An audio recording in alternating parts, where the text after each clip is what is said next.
अभी सीरियल के मामले को लेकर झारखंड के लाखों अभ्यर्थी सड़कों पर हैं। आप सदन से बाहर एक बार उनसे मिले, वो आपके ही बच्चे हैं, इस राज्य के बच्चे हैं, और आप उनको संतुष्ट करें। आप उनसे मिले, उनसे बातचीत करें और इस समस्या का निदान करने का प्रयास करें।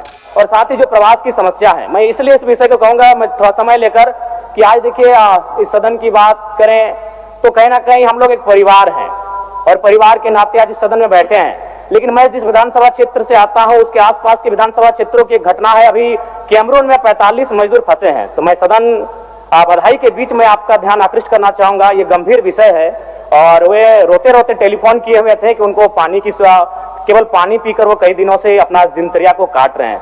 तो मैं आपसे चाहूंगा कि इस विषय को गंभीरता पूर्वक लें। सबसे पहले परम श्रद्धेय आदरणीय अध्यक्ष महोदय को आज सदन का अध्यक्ष चुने जाने के लिए बहुत बहुत बधाई, असंख्य शुभकामनाएं। और आपके पोशाक से शायद परिचित हो रहा है कि आपने कुछ खोया है, और ये सदन के साथ साथ मैं भी आपकी इस दुख की घड़ी में सहानुभूति प्रकट करता हूं।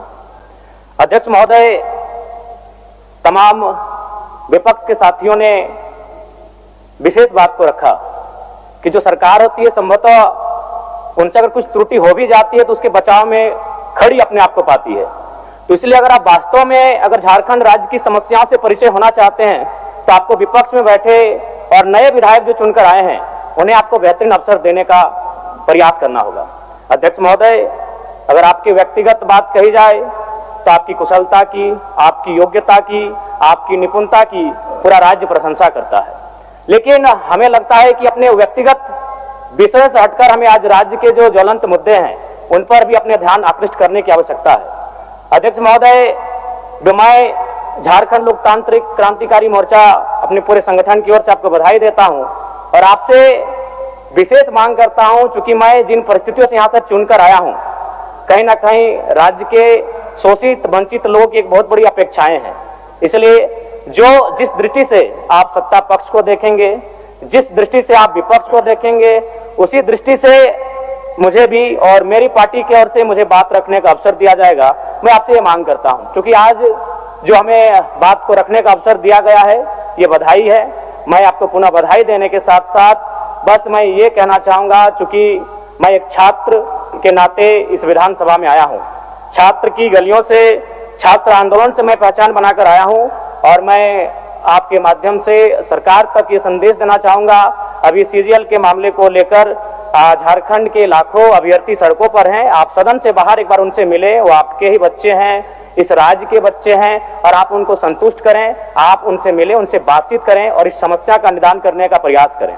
और चूंकि मैं एक विधानसभा से भी आता हूं तो मैं आपको अपने विधानसभा के संदर्भ में ये कहना चाहूंगा, मेरा विधानसभा जो कि परासनाथ की तराइयों में आता है, वहां जो लोगों की समस्याएं हैं वह मूलतः शिक्षा और प्रवास को लेकर हैं। अतः आपसे हमारी मांग होगी कि वहां शैक्षणिक हब में हमारी विधानसभा को तब्दील किया जाए। और साथ ही जो प्रवास की समस्या है, मैं इसलिए इस विषय को कहूंगा, मैं थोड़ा समय लेकर कि आज देखिए इस सदन की बात करें तो कहीं ना कहीं हम लोग एक परिवार हैं और परिवार के नाते आज इस सदन में बैठे हैं। लेकिन मैं जिस विधानसभा क्षेत्र से आता हूं उसके आसपास के विधानसभा क्षेत्रों की एक घटना है। अभी कैमरून में 45 मजदूर फंसे हैं, तो मैं सदन बधाई के बीच में आपका ध्यान आकृष्ट करना चाहूंगा। ये गंभीर विषय है और वे रोते रोते टेलीफोन किए हुए थे कि उनको पानी की केवल पानी पीकर वो कई दिनों से अपना दिनचर्या को काट रहे हैं। तो मैं आपसे चाहूंगा कि इस विषय को गंभीरता पूर्वक लें और उस दिशा में आगे बढ़ें। और इस राज्य का 24 वर्षों का ये राज्य, उस राज्य को हम लोग आगे कैसे लेकर जाएं, हमारी क्या भूमिका होगी, उसमें सदैव आपके साथ खड़े हैं। पुनः आपसे यही कहेंगे कि हमें समान अवसर दिया जाएगा अपनी बातों को रखने का। बड़ी उम्मीदों के साथ हम लोग यहाँ तक आए हैं। पुनः आपको माननीय अध्यक्ष चुने जाने पर बहुत बहुत बधाई, बहुत बहुत शुभकामनाएं। और साथ ही साथ आपने जो शायद अपने पिता को खोया है, पुनः उसके प्रति हम ढांढस, शोक संवेदना व्यक्त करते हैं। धन्यवाद। जोहार। झारखंड के तमाम शहीदों को नमन, वंदन। जय झारखंड, जोहार झारखंड।